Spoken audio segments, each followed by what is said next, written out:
Merhabalar, bugün 4 Kasım 2021. Selahattin ve arkadaşlarının hukuk dışı bir şekilde evlerinden kaçırılırcasına götürülmelerinin üzerinden tam 5 yıl geçti. Yarın 6. yıla giriyoruz. Bu 5 yılın 20 ayında yani yaklaşık 2 yıldır Selahattin'le açık görüş yapamadık. Aylarca kapalı görüş yapamadığımız oldu.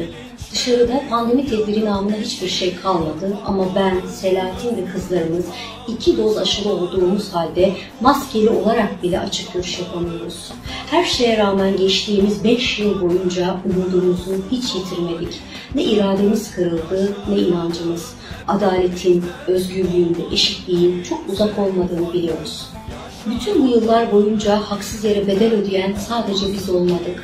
Hukukun ayaklar altına alınması nedeniyle bu bedeli 85 milyon olarak hepimiz ödüyoruz. Demokrasi ve hukuk yoksa, barış yoksa ekmek de olmuyor. Düşünün ki Selahattin ve arkadaşları